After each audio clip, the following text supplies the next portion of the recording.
Technology and music have been inextricably linked since we were in caves, hitting things with sticks, wanting to communicate with increasing rhythm and pitch. This development has run hand in hand, I believe, with musical development and purpose. So with music going from tribes to communities growing in size and sharing between them, growing all the way through to art staged music, like recitals in chamber halls, string quartets, piano trios, all the way up to a modern symphony orchestra.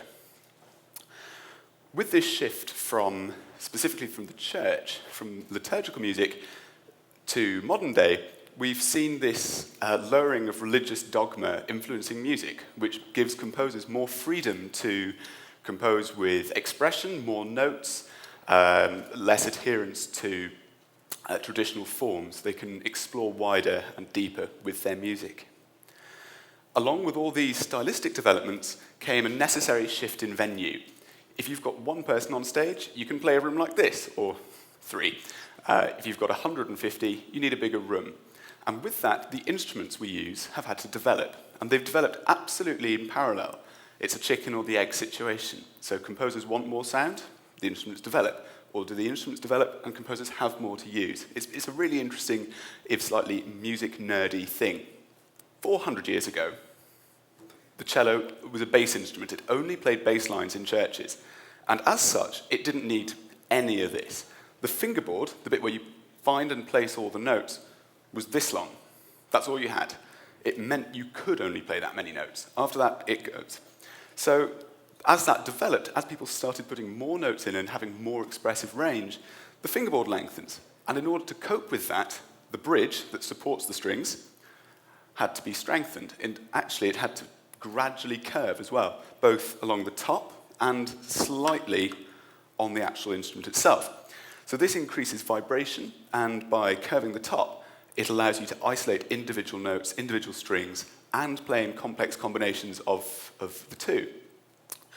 But with that raising of the bridge, the neck had to change as well, because then the tension was wrong. So it went from being completely upright to what you see now at a slightly pleasing angle. So once that's been changed, the problem you've then got is the strings are wrong. So the strings still make a lovely sound, but they're breaking all the time because the tension's wrong.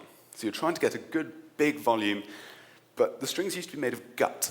So animal gut's not that strong. It's pretty good, but it doesn't really compete with evolving technology. And so the strings went from being gut to gut wound with steel, to steel wound with steel, to where we are now. This has got tungsten strings. It's pretty hardcore. It's all geared towards volume and projection and absolute control. It's now in the end of 2010 that I think we're seeing the biggest shift since the move from church music to the concert hall. We're returning to a sense of tribal music, where communities and people are sharing with each other. It's no longer the romantic notion of the professional telling the listener what to hear. People are going and creating their own music. They've got instruments on their laptops, on their phones. They're uploading to YouTube or SoundCloud, wherever.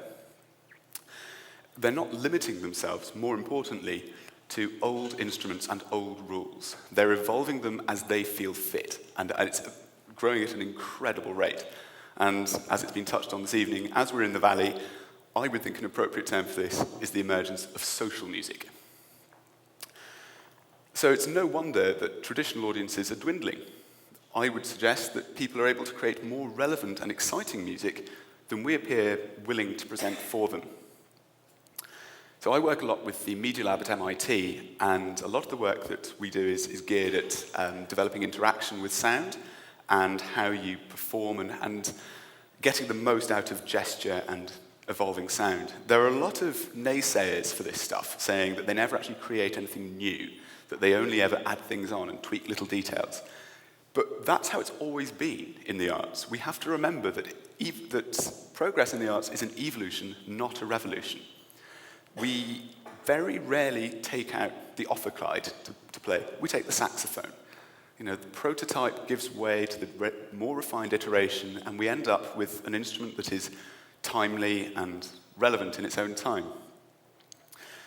So I think moving into this new period, we need to be able to question our instruments, our tools, in an objective way. Are they helping us move forward, or are we treading water? Could you imagine the Mendelssohn Concerto for Norwegian shoe fiddle, or Elgar's Concerto for lute, or Smoke on the Water for a mandolin, or Smoke on the Water for a lute? It doesn't work, it's not relevant. These pieces of music were created for what they had. So to make relevant art, we need relevant tools. Maybe it's no wonder that music being written for the concert hall today isn't speaking to a new audience. It's not speaking in a language that they understand, and it's not being presented in a space that they value. I really believe that music must be in the present, not the past tense. And if we're going to have music that moves forward, we've got to be able to ask questions and not afraid to make a noise. Thanks very much.